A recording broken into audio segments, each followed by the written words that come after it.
এই জন্য আলহামদুলিল্লাহ আল্লাহ তাআলা আমাদেরকে যে সুস্থ রাখছে, এই শুকরিয়া আদায় করা। কেউ যদি সবর করে আর শুকর আদায় করে, এর পরিণতি কি সে জান্নাত পাবে। 3টা জিনিসের সমন্বয় হচ্ছে শুকরিয়া। এই জন্য আল্লাহ সুবহানাহু ওয়া তাআলা আমাদেরকে সুস্থ রেখেছেন। এই যে শুকরিয়া আদায় হবে কীভাবে?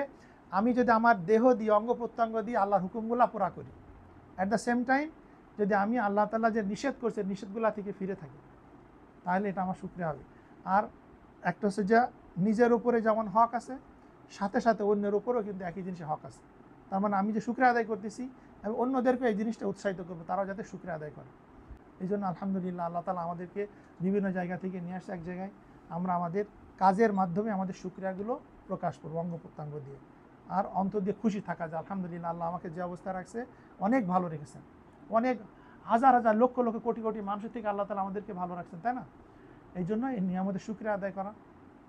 তো এই জন্য ভাই আলহামদুলিল্লাহ আমরা আমাদের যে জিম্মাদারি, কনসাল্টিং ফার্মের কাজ কি, আসলে মানুষের একটা মনের চাহিদা থাকে, তার একটা রিকোয়ারমেন্ট থাকে, তার একটা স্বপ্ন থাকে, ওই স্বপ্নটাকে পুরা করাই আমাদের কাজ, ঠিক না? আমাদের মেধা, জ্ঞান, বুদ্ধি, আমাদের সর্বশক্তি দিয়েই চেষ্টা করা যাতে তাকে একজন ক্লায়েন্টের স্যাটিসফ্যাকশন, এটা আমাদের মেন টার্গেট থাকে। এই জন্য একটা মানুষ তার সফলতার জন্য তার 24 ঘন্টা জিন্দেগি যদি সে একটু টাইম ম্যানেজমেন্ট প্রপারলি করে, যেটা ইসলাম কিন্তু পুরাপুরি তার লাইফটা একটা টাইম ম্যানেজমেন্টের ভিতরে ভাগ করে দিছে। আমার 24 ঘন্টা আমি কিভাবে কাটাবো সেটা কিন্তু আল্লাহ তাআলা নবীর মাধ্যমে জানিয়ে দিছে। আমরা আমাদের সময় কোথায় কাটাই দেখো?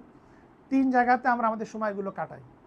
একটা হচ্ছে যে আমাদের ঘরে পরিবার পরিজনের সাথে, একটা হচ্ছে আমাদের কর্মস্থলে, যখন আমাদের এখানে লম্বা একটা সময় আমরা থাকি, 3 নাম্বার হচ্ছে আমাদের ইবাদতখানায়, মসজিদে বা এরকম মহলে। এই 3 জায়গায় কিন্তু আমাদের মেন সময়গুলো কাটে। এই 3টা জায়গায় যদি আমি ইবাদত বানাতে পারি, তাহলে আমার হাসরের ময়দানে যখন আমার হিসাব হবে মিজানের পাল্লায়, তাহলে আমার নেক আমলের পাল্লা ভারী হবে। কারণ কি, আমি আমার অফিসে আসলাম, আমি হালাল জীবিকা অন্বেষণের জন্য যদি আমি এই কাজগুলো করি, তাহলে আমার পুরাটা ইবাদত হবে, তাই না? আমি তাহলে আমার দিনের একটা বড় অংশ ইবাদত হলো। আর আরেকটা অংশ যখন আমার ঘরে থাকি, ঘরে যখন আমি ঢুকবো, এই নিয়তে ঢুকবো যে আমি সবাইকে যা শিখছি দিনে তাদেরকে শেখাবো, শেখানোর নিয়তে ঘরে ঢুকলে ইবাদত হবে। আবার আমি যখন ঘুমাই, আমি যদি অজু করে ঘুমাই, ঘুমটা ইবাদত হবে। তাহলে আমার ঘুমটা যদি ইবাদত হয়, অফিস ইবাদত হয়, তাহলে কিন্তু আমার নেক আমলের পাল্লা অনেক ভারী হবে। হাদিস আসছে, কেউ যদি তার পরিবারের লোকের জন্য বাজার করে নিয়ে যায়, এই বাজারটা তার জিহাদের সময় সওয়াব পাইছে, সদকা। এই জন্য হাদিস আসছে যে যখন সকাল হয়, আমাদের দেহে 360টা জোড়া আছে, প্রত্যেকটা জোড়ার জন্য একটা সদকা করা জরুরি হয়ে যায় তার জন্য।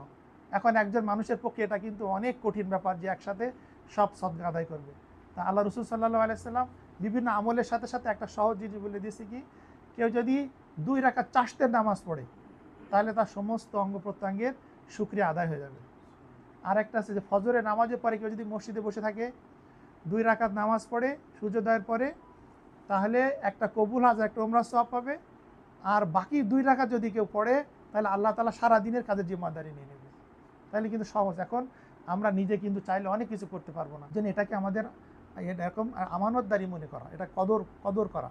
আমাদের মেধা, জ্ঞান, বুদ্ধি যতটুকু আল্লাহ তাআলা দিয়েছেন, লেটেস্ট যে কোড আসছে, লেটেস্ট কোড অনুসারে আমরা আমাদের মেধা সর্বোত্তম যদি প্রয়োগ করি এই অল্প সময়ের ভিতরে, তাহলে আমরা ক্লায়েন্টের স্যাটিসফ্যাকশান আশা করা অ্যাচিভ করতে পারবো। একটা হচ্ছে যে আমাদের ড্রয়িং ডিজাইন লেভেলের ডিটেইলিং সুন্দর করা, সাথে সাথে ফিল্ডে যে ইমপ্লিমেন্টেশন হচ্ছে ওইখানে কাজের কোয়ালিটি ইনশিওর করা। এই দুইটা আমাদের দায়িত্ব। যদি আমরা স্ট্রাকচার ইঞ্জিনিয়ার একটা টিমের কাজ করি, মানে একটা আর্কিটেকচারাল অন্যের সাথে কাজ করি, বা টিম মেম্বার থেকে আর্কিটেক্ট, ইলেকট্রিক্যাল, প্লাম্বিং, মানে ওটা একটা অংশ, আবার স্ট্রাকচার একটা অংশ, কিন্তু মূল অংশটা কিন্তু স্ট্রাকচারাল। স্ট্রাকচারাল সেফটি ইনশিওর করে। ভূমিকম্প থেকে শুরু করে বিভিন্ন ন্যাচারাল ডিজাস্টারে স্ট্রাকচারাল সেফটিটা খুব ইম্পর্টেন্ট। এই জন্য আমরা আমাদের যতটুকু আল্লাহ তাআলা সময় দিছে, মেধা, জ্ঞান, বুদ্ধি যতটুকু দিয়েছে, এটাকে আমরা আমাদের সর্বোত্তমভাবে ব্যবহার করবো। ঠিক আছে না ইনশাআল্লাহ? মনে করো মহামারী হোক, যে কোনো জিনিস, আল্লাহ তাআলার পক্ষ থেকে। বান্দা হিসেবে আমাদের কাজ কি? আমরা তো এমনি দুর্বল। আমরা করতে পারি কি ম্যাক্সিমাম, আমরা ইবাদত করে আল্লাহর কাছে দোয়া করতে পারি আর সদকা করতে পারি। সদকা করলে বালা মুসিবত বিপদ আপদ দূর হয়। আর এক ভাই আরেক ভাইয়ের জন্য দোয়া করবো। ঠিক আছে না ইনশাআল্লাহ? যাতে আল্লাহ তাআলা আমাদের হেফাজত করে, আমাদের দেশবাসী সারা দিনের মানুষকে আল্লাহ তাআলা সমস্ত কষ্ট, মুসিবত, পেরেশানি থেকে আল্লাহ হেফাজত করে। সমস্ত মুসলিম উম্মার জন্য দোয়া করবো যাতে আল্লাহ তাআলা আমাদের দুনিয়া আখিরাতে খায়ের বরকত দান করে। ঠিক আছে না ইনশাআল্লাহ? আজকে এই পর্যন্ত। আসসালামু আলাইকুম ওয়া রাহমাতুল্লাহ।